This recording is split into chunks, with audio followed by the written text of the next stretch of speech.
Hey everybody, this is section 5 of Rosa Luxemburg's The Russian Revolution.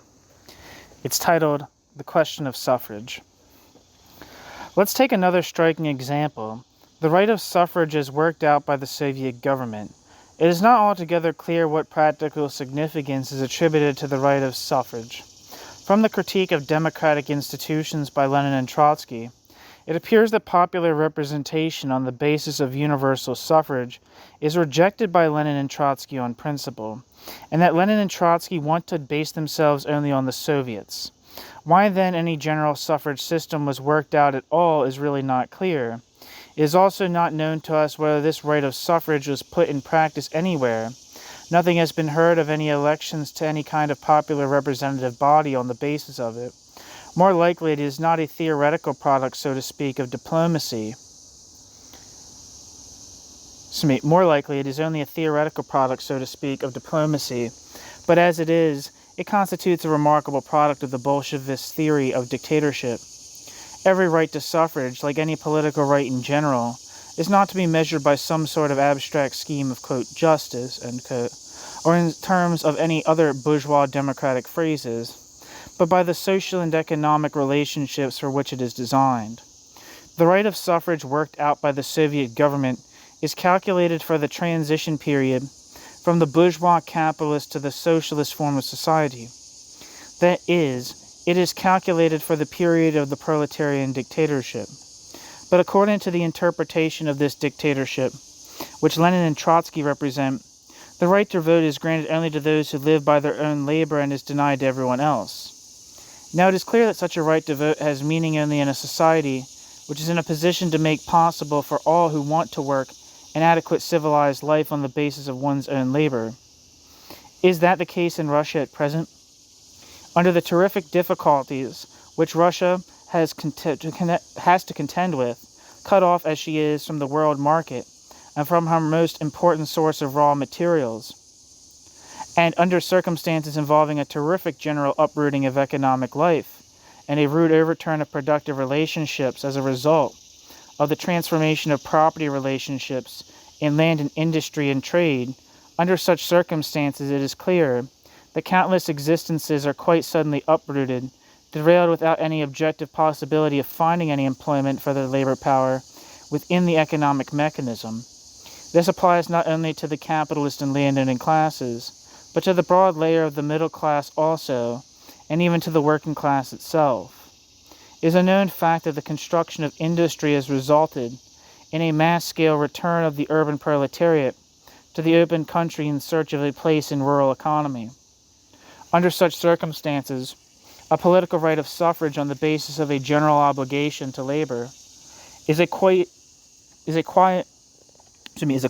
incomprehensible measure. According to the main trend, only the exploiters are supposed to be deprived of their political rights, and on the other hand, at the same time, that productive labor powers are being uprooted on a mass scale. The Soviet government is often compelled to hand over national industry to its former owners on lease, so to speak. In the same way, the Soviet government was forced to conclude a compromise with the bourgeois consumers' cooperatives also. Further, the use of bourgeois specialists proved unavoidable.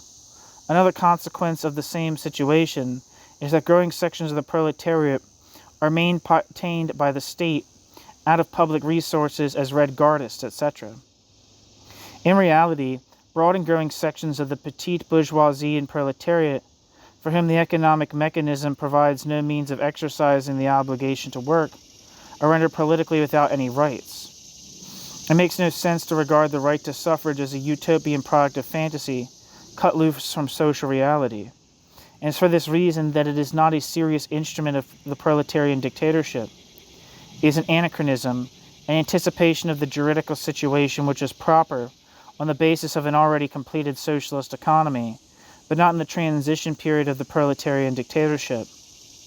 As the entire middle class, the bourgeois and petit bourgeois intelligentsia boycotted the Soviet government for months after the October Revolution and crippled the railroad, post and telegraph, and educational and administrative apparatus, and in this fashion opposed the workers' government. Naturally enough, all measures of pressure were exerted against it.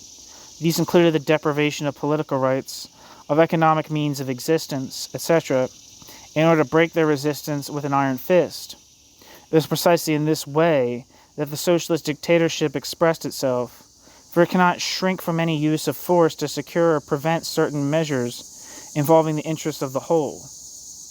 But when it comes to a suffrage law, which provides for the general disfranchisement of broad sections of society, whom it places politically outside the framework of society, and at the same time is not in a position to make any place for them, even economically, within that framework, when it involves a deprivation of rights not as a concrete measure, for a concrete purpose, but as a general rule of long-standing effect, then it is not a necessity of dictatorship, but a makeshift incapable of being carried out in life.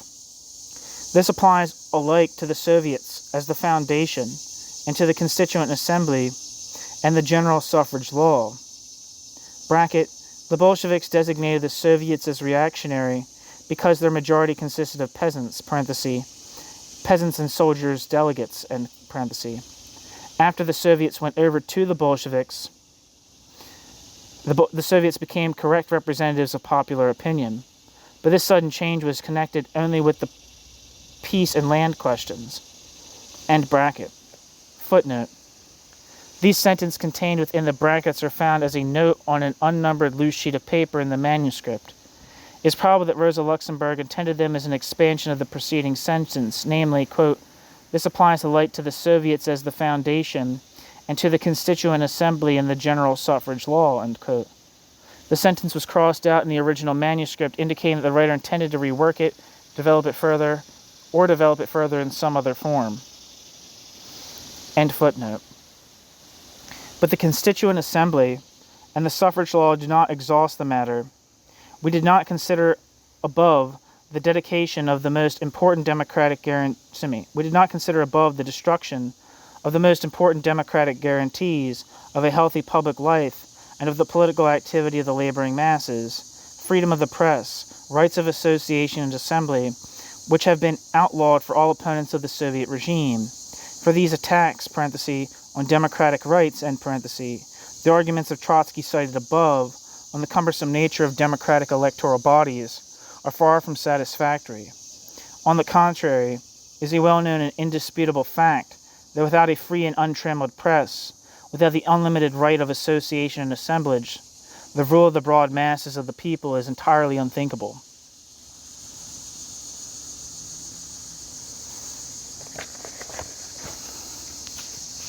It's the end of section 5 of Rosa Luxemburg's The Revolution Betrayed. Thank you for listening.